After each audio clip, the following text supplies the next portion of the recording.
الشيطان الرجيم بسم الله الرحمن الرحيم وأنا لا ندري أشر أريد بمن في الأرض أم أراد بهم ربهم رشدا وأنا منا الصالحون ومنا دون ذلك كنا طرائق قددا وأنا ظننا أن لن نعجز الله في الأرض ولن نعجزه هربا وأنا لما سمعنا الهدى آمنا به فمن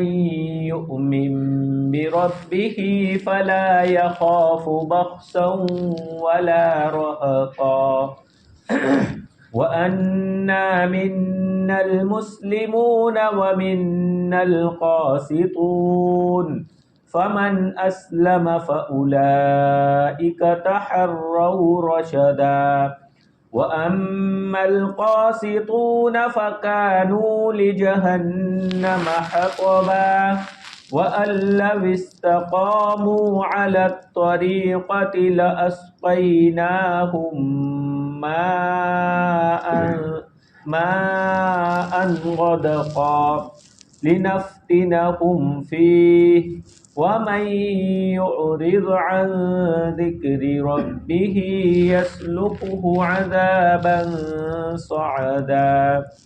وأن المساجد لله فلا تدعوا مع الله أحدا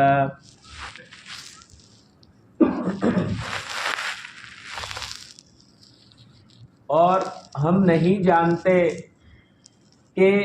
زمین والوں کے ساتھ برائی کا ارادہ کیا گیا ہے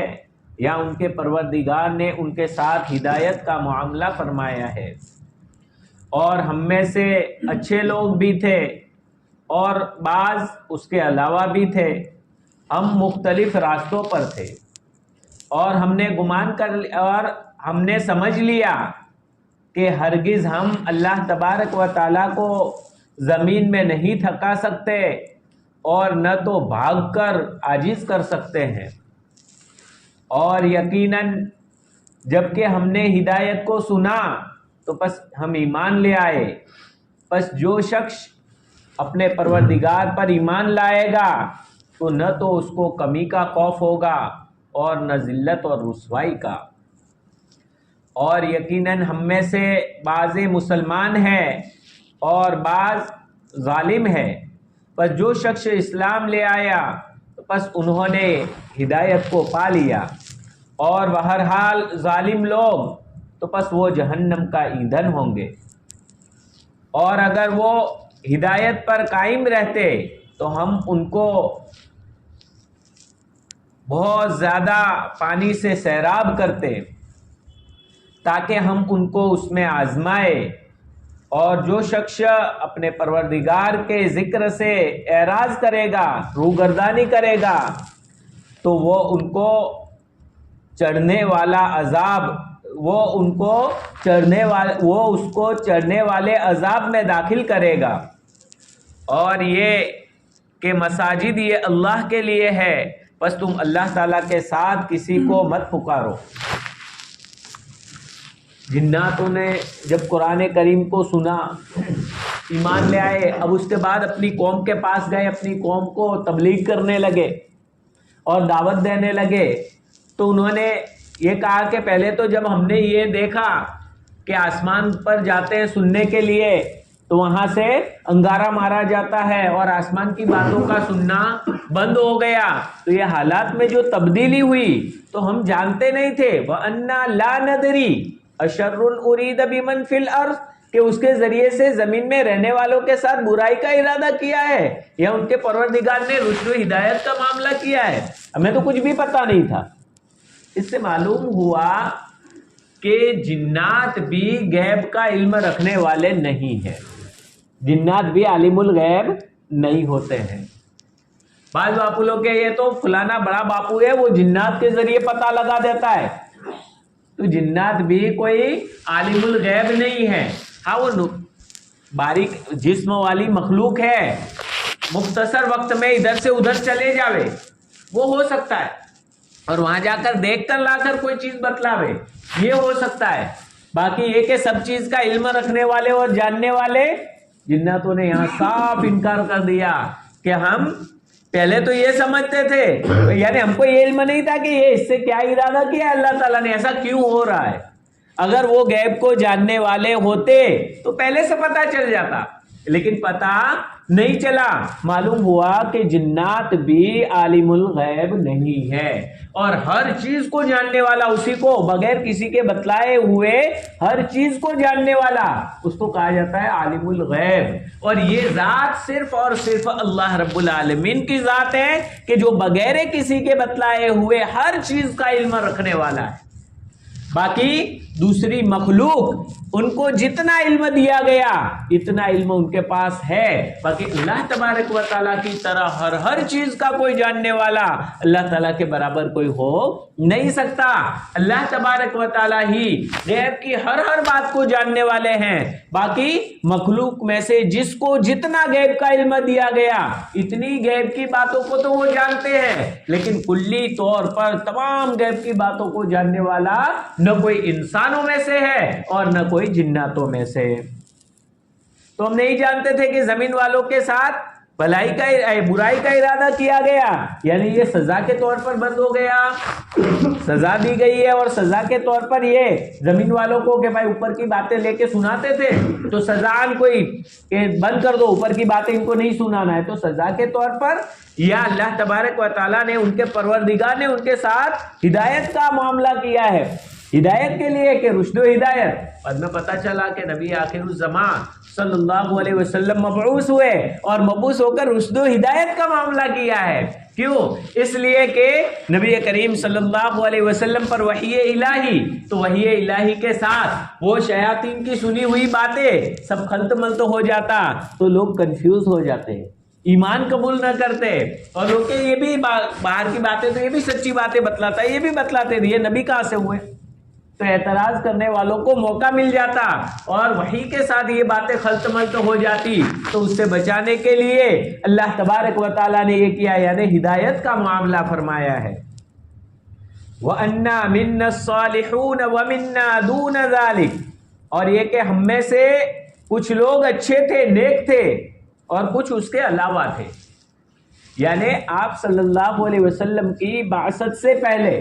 ہم میں سے بعض لوگ اچھے تھے, بعض لوگ اس کے علاوہ تھے. دیکھیے ایک تفسیر تو یہ ذکر کی گئی ہے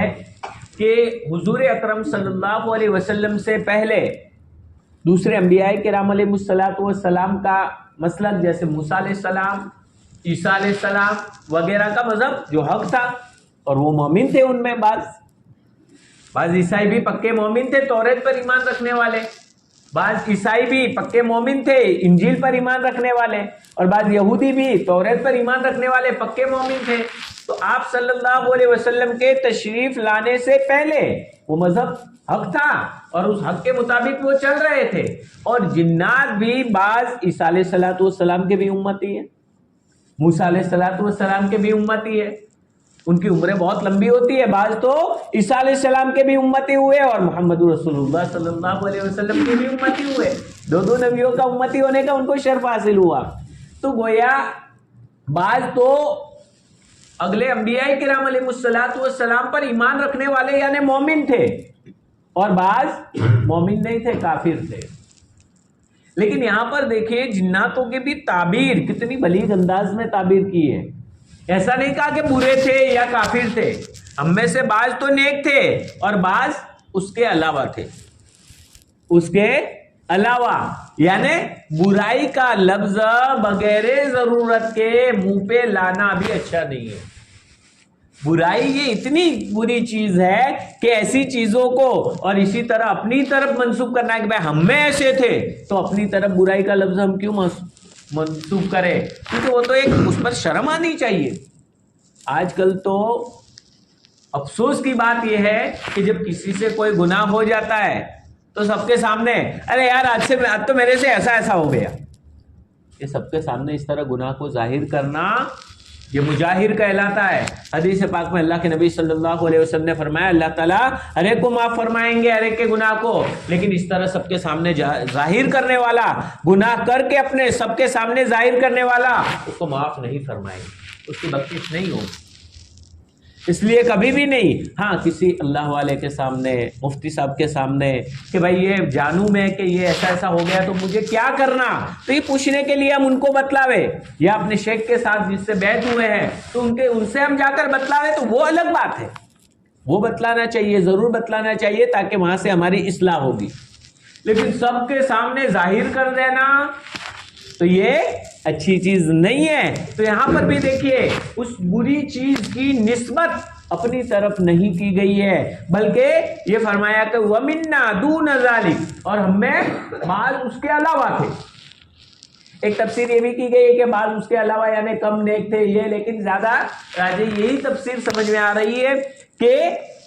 یہ برائی کی نسبت اپنی طرف کرنا یہ بھی اچھی چیز نہیں ہے۔ تفسیر حقانی میں بھی اس کو ذکر کیا ہے، اور اسی طرح تفسیر قرطبی میں بھی اس چیز کو ذکر فرمایا ہے۔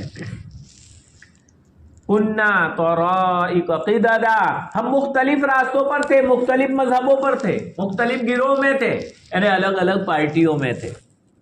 اس آیت کریمہ سے ایک اور بات بھی پتہ چلتی ہے، اور وہ یہ کہ کافروں میں بھی بعض نیک ہو سکتے ہیں۔ اس لیے کہ ایک تفسیر اس کی یہ ذکر کی گئی ہے کہ ہم اسلام لانے سے پہلے بھی ہم میں سے بعض اچھے تھے اور بعض برے تھے، ایک دوسری تفسیر کے اعتبار سے۔ دوسری تفسیر یہ کہ وَمِنَّا وَأَنَّا مِنَّا الصَّالِحُونَ، کہ ہم میں سے بعض اچھے تھے، وَمِنَّا دون ذالک، اور بعض اس کے علاوہ تھے۔ تو وہ ایک تفسیر تو وہ کہ پہلے انبیاء پر ایمان لانے والے، اور دوسری تفسیر یہ کہ اچھے تھے یعنی مزاج کے اعتبار سے، کاموں کے اعتبار سے، اعمال کے اعتبار سے، اور ہوتے غیروں میں بھی بعض ہوتے سنجیدہ ہوتے ہیں، اچھے اعمال والے ہوتے ہیں، کھلانا پلانا، غریبوں کی مدد کرنا، کسی کو تکلیف نہ پہنچانا، اور یہ مسلمانوں پر بھی ظلم ہوتا ہو تو وہ کہتے ہیں بھائی یہ غلط ہو رہا ہے۔ تو یہ اس طرح ان میں بھی نیک طبیعت والے لوگ تو ہوتے ہیں، اللہ تعالیٰ ایسوں کو جلدی سے ہدایت نصیب فرماتے ہیں۔ تو یہ گویا جنات بھی کہہ رہے ہیں کہ ہم میں سے بعض تو وہ نیک طبیعت تھے اور بعض بری طبیعت والے تھے، تو گویا یہ اس طرح کے بھی تھے۔ تو اس سے بھی معلوم ہوا کہ کافروں میں بھی بعض اچھی طبیعت کے ہوتے ہیں، لیکن ان اچھی طبیعت والوں کو اگر ہدایت مل گئی اور ایمان قبول کر لیا تو ان کو آگے جو اعمال کریں گے ان کا اجر ملے گا، باقی جتنے بھی اچھے اعمال وہ کر لے دنیا میں ان کو اللہ تعالیٰ دے دیں گے، نواز دیں گے، لیکن آخرت میں کچھ بھی نہیں ملے گا۔ آخرت میں صرف اور صرف وہاں پر سرٹیفکیٹ چاہیے، لا الہ الا اللہ محمد الرسول اللہ صلی اللہ علیہ وسلم لے کے جاؤ گے تبھی جا کر آخرت ملے گی، ورنہ آخرت کھل نہیں سکتی۔ اسی لیے کہا جاتا ہے کہ بھائی نجات والا مذہب اگر کوئی ہے تو وہ اسلام ہی ہے۔ آج کل کہہ دیتے ہیں بھائی تمہارا بھی سچا نہ ہمارا بھی سچا، یہ نہیں کہہ سکتے۔ بہت ساری دفعہ یہ باتوں میں بھائی چارگی کی بات، بھائی چارگی کی بات تو ہمیں اسلام سکھاتا ہے، وقت بھائی چارگی کے ساتھ رہیں گے، لیکن بھائی چارگی میں یہ بات کہہ دینا بھائی تمہارا بھی سچا نہ ہمارا بھی سچا نہیں، بھائی تمہارا دین تمہارے ساتھ، تم کو جو سمجھ میں آئے تم کرو، یہ کہہ سکتے، ہم کو جو سمجھ میں آئے گا ہم کریں گے، لیکن سچا تو ہمارا ہی ہے، سچا تو اسلام ہی ہے۔ اسلام کے علاوہ اور کوئی مذہب، محمد رسول اللہ صلی اللہ علیہ وسلم کی تشریف آوری اور اس سے پہلے بھی مذہب جو تھا وہ اسلام ہی مذہب تھا، اور اسلام مذہب حضرت آدم علیہ السلام کے زمانے سے چلا آ رہا ہے، اور وہی سچا مذہب ہے، اور وہی مذہب پر الحمدللہ اللہ تبارک و تعالیٰ نے ہم سب کو ہدایت نصیب فرمائی، ہم سب اسی پر ہیں، تو یہی سچا مذہب ہے۔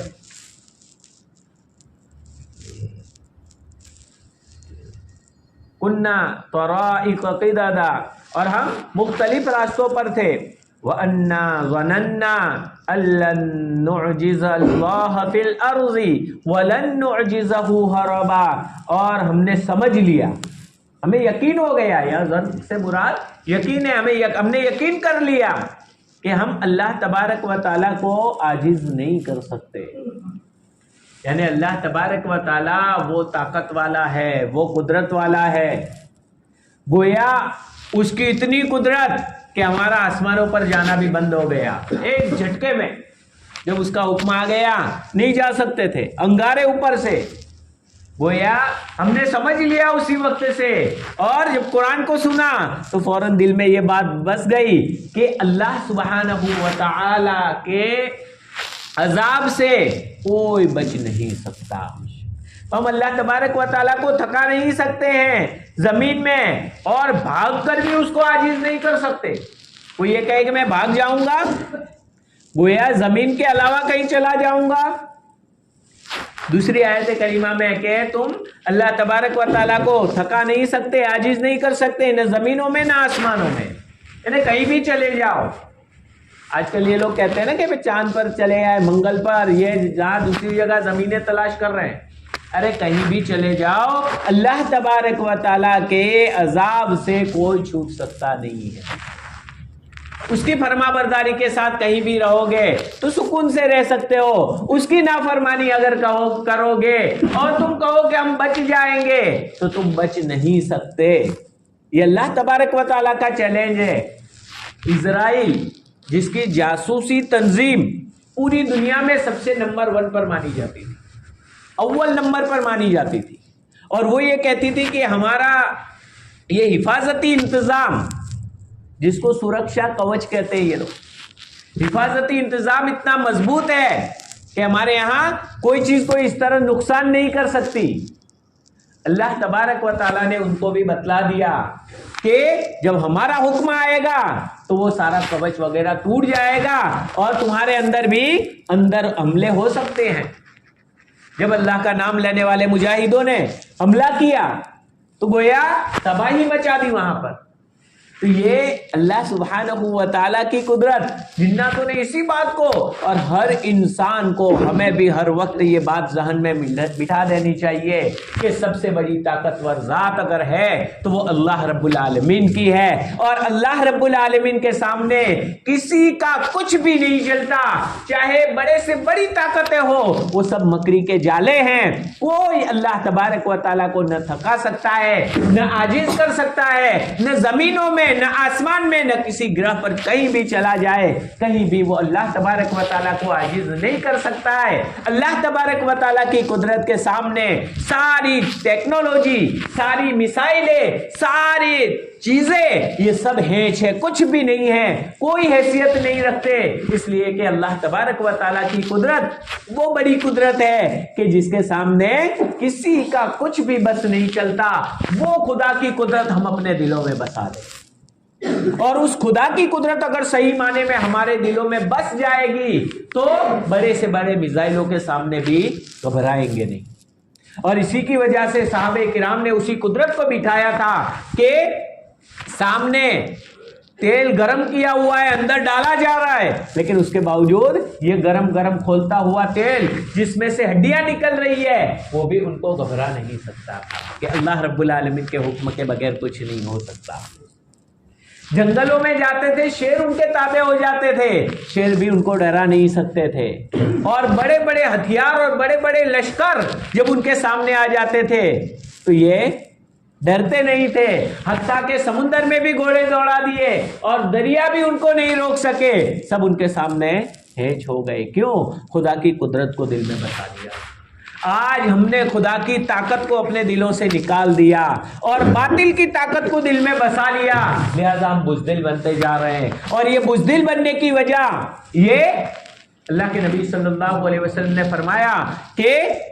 جو انسان کو بزدل بنا دیتا ہے تو اس میں سے 2 چیزیں خاص طور پر ہے: حب الدنیا و کراہیت الموت، دنیا کی محبت اور موت کو ناپسند کرنا. جب انسان دنیا سے محبت کرنے لگتا ہے اور موت کو ناپسند کرنے لگتا ہے تو وہ 1 نمبر کا بزدل بن جاتا ہے. ارے موت تو کیا ہے؟ ایک عاشق اور معشوق کو ملانے والی چیز ہے. ہم اللہ تبارک و تعالیٰ سے عشق کرتے ہیں، ہمارا معشوق حقیقی وہ اللہ رب العالمین ہے، تو اللہ تبارک و تعالیٰ سے بیچ میں موت کا پردہ ہے، موت کے بعد تو اسی کے پاس جانا ہے، تو پھر موت سے ایک پکا مومن کیوں ڈرے گا؟ گویا اپنے دل کے اندر سچے معنی میں اللہ تبارک و تعالیٰ کی قدرت کو بٹھا دے۔ جناتوں نے یہ کہا کہ ہم نے یقین کر لیا، دیکھو یہ یقین ہو گیا قرآن سن کر، قرآن کی کچھ آیات سنی، کہہ رہے ہیں ہم کو یقین ہو گیا کہ ہم اللہ تبارک و تعالیٰ کو تھکا نہیں سکتے ہیں زمین میں، اور بھاگ کر بھی اللہ تبارک و تعالیٰ کو عاجز نہیں کر سکتے، یعنی کہیں بھی چلے جائے خدا کی قدرت کے سامنے ہماری اتنی طاقت، جناتوں کو اللہ تبارک و تعالیٰ نے طاقت دی ہے انسانوں سے زیادہ، لیکن کہا کہ یہ طاقت بھی ہماری بے بس ہے یہاں پر۔ وَأَنَّا لَمَّا سَمِعْنَا الْهُدَىٰ آمَنَّا بِهِ، اور یقیناً ہم نے ہدایت کو سنا، یعنی قرآن جو ہدایت والی باتیں ہیں، اسی لیے ہدایت والی باتیں والی اس کتاب کو ہی کہا گیا ہدایت، یعنی قرآن کو جب ہم نے سنا، آمنا بھی، ہم اس پر ایمان لے آئے، ہم نے تو اس کو مان لیا، ہم نے تسلیم کر لیا، ہم تو مومن بن گئے، ایک ہی مرتبہ میں قرآن سن کر مومن بن گئے۔ اب ہمیں غور کرنا ہے کہ ہمارے قرآن پڑھنے میں، سننے میں کتنی کمی ہے کہ ہمارے دلوں تک ہی قرآن نہیں جا رہا ہے، صرف الفاظ اور کانوں تک ٹکرا رہا ہے، بس زبان تک ٹکرا رہا ہے۔ قرآن اگر صحیح معنی میں دلوں میں چلا جائے اور دل کے اندر قرآن اتر جائے تو پھر خدا کی قدرت بھی بس جائے گی، اللہ سے محبت بھی بس جائے گی، اللہ کے رسول کی محبت بھی آ جائے گی، اور اسلام کا دیوانہ بن جائے گا انسان۔ یہ وہ کتاب ہے۔ تو جب ہم نے ہدایت کو سنا، آمنا بھی، ایمان لے آئے، یہاں ہدا کا ہے، یعنی سراپا ہدایت، گویا قرآن کریم خود یہ سراپا ہدایت ہے۔ فَمَن يُؤْمِن بِرَبِّهِ، بس جو شخص اپنے پروردگار پر ایمان لے آئے گا، فَلَا يَخَافُ بَخْسًا وَلَا رَهَقًا، تو اس کو نہ تو کمی کا خوف ہوگا اور نہ زیادتی کا۔ ایک ترجمہ یہ کیا ہے، یعنی نیکیوں کے کمی کا بھی خوف نہیں ہوگا کہ نیکیاں کم لکھی جاوے، مانی ہوگا پورا بدلہ ملے گا، بدلہ تمہارا کم نہیں ہوگا،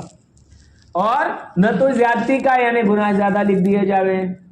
زیادہ گناہ پیش کر لی، ایسا بھی نہیں ہوگا، جتنا کیا ہے اتنا ہی۔ اور ایک ترجمہ، نہ تو اس کو کمی کا خوف ہوگا اور نہ ذلت اور رسوائی کا خوف ہوگا۔ گویا اللہ سبحانہ و تعالیٰ پر صحیح معنی میں جو یقین کرے گا، ایمان لے آئے گا، تو اس کو نہ تو دنیا میں اور آخرت میں کہیں بھی وہ کبھی بھی ذلیل بھی نہیں ہوگا اور نہ اس کو کسی کمی کا خوف ہوگا۔ یعنی ظاہری اعتبار سے، مال و دولت کے اعتبار سے چاہے آزمائش آ جائے، لیکن اس کے دل میں کوئی کمی نہیں ہوگی، اعمال میں کوئی کمی نہیں ہوگی، اور وہ چلتا ہی جائے گا، اور اللہ تبارک و تعالیٰ اسے نوازتے ہی جائیں گے۔ وَأَنَّا مِنَّا الْمُسْلِمُونَ وَمِنَّا الْقَاسِطُونَ، اور یقیناً ہم میں سے بعض تو مسلمان ہیں، یعنی ایمان لے آئے، قرآن کو سنا، ہم نے جب تبلیغ کی تو تبلیغ کے نتیجے میں بعض تو مسلمان ہو گئے، وَمِنَّا الْقَاسِطُونَ، اور بعض تو ہم میں کافر ہے، ظالم ہے۔ ظالم کو یہ دیکھیے، مسلمون یعنی تابع فرمان، گویا اللہ تعالیٰ کی مان لی ہم نے اور قرآن کے مطابق اپنی زندگی کو مان لیا، تابع فرمان ہو گئے، تو یہ مسلمون۔ اور قاسطون کا معنی ہے ظلم کرنے والے، یعنی وہ رب جو پیدا کرنے والا ہے، ہمیں ساری مخلوق کو بنانے والا ہے، اس ساری مخلوق کو بنانے والے رب اس کا کلام جب سنا اور اس کا کلام سن کر اس کے باوجود بھی اس پر ایمان نہ لائے اور اس رب کے خلاف ورزی کرے اور اس کے ساتھ کفر کرے، اس کے ساتھ شریک ٹھہرائے، تو یہ اس سے بڑا ظالم کون ہوگا؟ اس سے زیادہ حد سے تجاوزی کرنے والا کون ہوگا؟ تو یہ بعض تو مسلمان ہو گئے اور بعض کافر رہے، اور کافر کے لیے یعنی ظالم ہوئے۔ فمن اسلم، بس جو شخص مسلمان ہو گیا، تابع فرمان ہو گیا، فاولئک تحروا رشدا، بس انہوں نے ہدایت کو پا لیا، یعنی صحیح راستہ جو جنت تک لے جانے والا ہے، وہ راستے پر گویا گاڑی چل رہی ہوگی، اس راستے پر چلنے لگے۔ وَأَمَّا الْقَاسِطُونَ اور بہرحال ظالم لوگ فَكَانُوا لِجَهَنَّمَ حَطَبًا تو وہ جہنم کا ایندھن بنیں گے، وہ جہنم کے آگ میں جلیں گے اور جہنم کا ایندھن بنیں گے۔ اللہ تعالی ہم سب کی حفاظت فرمائے۔ وَأَن لَّوِ اسْتَقَامُوا اور اگر وہ ہدایت پر جمے رہے، یعنی اگر وہ ہدایت پر جمے رہتے، ایک ہدایت پر، یعنی یہاں سے اب جو خطاب ہے وہ جناتوں کا اپنی قوم کو نہیں ہے، بلکہ میری طرف یہ بھی وحی کی گئی ہے، یعنی اللہ کے نبی صلی اللہ علیہ وسلم فرماتے ہیں کہ میری طرف یہ بھی وحی کی گئی ہے کہ اگر اے مشرکین مکہ، تم جنات سب لوگ اگر تم قائم رہو گے، لَوِ اسْتَقَامُوا اگر وہ قائم رہیں گے، عَلَى الطَّرِيقَةِ ایک راستے پر یعنی ہدایت پر، تو لَأَسْقَيْنَاهُمْ مَاءً غَدَقًا تو ہم ان کو کثیر وافر مقدار میں پانی دیتے۔ یہ مشرکین مکہ کو خاص طور پر خطاب ہے۔ مکہ کے اندر حضور اکرم صلی اللہ علیہ وسلم کو جب پریشان کیا گیا اور وہاں سے آپ کو ہجرت کرنے پر مجبور کیا گیا، آپ صلی اللہ علیہ وسلم کی بد دعا کی وجہ سے اللہ تبارک و تعالیٰ نے اہل مکہ کو قحط سالی میں مبتلا کر دیا، وہاں قحط سالی ہو گئی، دشکال کہتے ہیں نا، بارش کا بند ہونا وغیرہ، گلے کے لیے ترسنے لگے، کھانے پینے کے لیے، پتے چبانے کے دن آ گئے، مجبور ہو کر حضور اکرم صلی اللہ علیہ وسلم کے پاس آ کر کہنے لگے، اللہ کے نبی صلی اللہ علیہ وسلم دعا فرما دی۔ آپ صلی اللہ علیہ وسلم کو رحم آ گیا، آپ صلی اللہ علیہ وسلم نے دعا فرما دی، یہ ہے رحمت للعالمین۔ ایسے حالت میں دشمن کے لیے بھی ہم تو کیا ایسا ہے نا بس اب اس کے لیے برابر، لیکن پھر بھی اللہ کے نبی صلی اللہ علیہ وسلم نے دعا فرمائی۔ تو یہ کہ اے نبی آپ کہہ دیجئے کہ میری طرف وحی کی گئی ہے کہ اے مکہ والو اگر تم دین حق کو تھام لیتے تو کثیر مقدار میں ہم تمہیں وافر مقدار میں پانی دیتے، اس سے مراد ہے کہ تمہیں مالی اعتبار سے مالدار کر دیتے اور کسی نعمتوں کے اعتبار سے کثیر مقدار میں تم کو نعمتیں دیتے اور تمہیں کسی چیز کی کمی نہ رہتی، یہ قحط سالی وغیرہ میں مبتلا نہ ہونا پڑتا بلکہ مستقل، لیکن اگر نہیں کیا تو بعد میں قحط سالی میں مبتلا ہو۔ تو گویا یہ اگر تم جمے رہتے ہدایت پر تو تم کو وافر مقدار میں پانی دیتے۔ یہاں پانی سے مفسرین کرام نے لکھا ہے کہ مال کثیر اور ہر طرح کے اسباب، کھانے پینے کی چیزیں وغیرہ فراوانی مہیا کرنا، یہ اب دیکھیے مال و دولت مہیا کرتے دین و ہدایت کی وجہ سے، لیکن کیوں اس میں بھی پھر جب تک انسان کے پاس مال و دولت نہیں ہوتا، ہدایت پر ہوتا ہے وہ تقویٰ میں آگے بڑھتا رہتا ہے، لیکن جیسے ہی بہت زیادہ مال و دولت آ جاتا ہے تو اب یہ آزمائش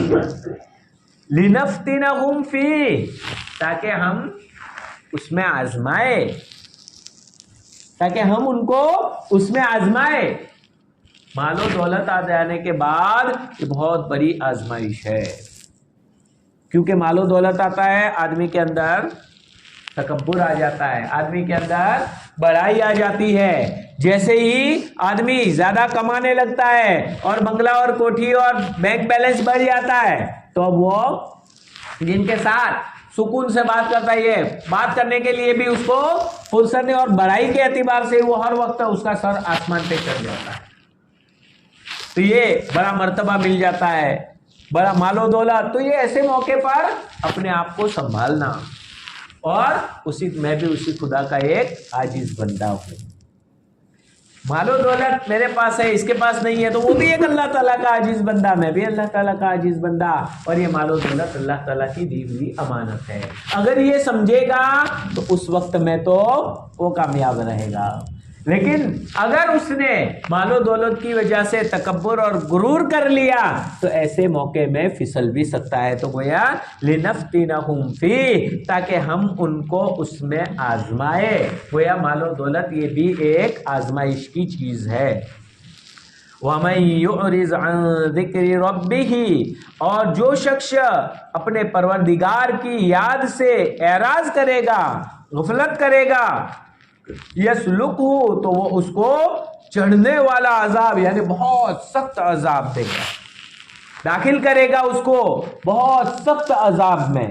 صعدہ چڑھنے والا یعنی آہستہ آہستہ آہستہ ترقی کرتا جائے. پہلے تھوڑی تکلیف، پھر اور آہستہ آہستہ بڑھتی ہی رہے. ایک تو ہے کہ بہت زیادہ تکلیف آئی گی، پھر آہستہ آہستہ دور ہونے لگے، تو اس میں تو آدمی خوش ہوتا ہے. لیکن تھوڑی تکلیف، پھر اور تکلیف، پھر اور بڑھتی ہی رہتی ہے. تو اس طرح کا آخرت میں جو عذاب ہوگا آہستہ آہستہ آہستہ آہستہ بڑھتا ہی جائے گا. تو یہ گویا ایسے عذاب میں اللہ تبارک و تعالیٰ ان کو داخل کریں گے، اللہ تبارک و تعالیٰ کی نافرمانی کرنے کی وجہ سے.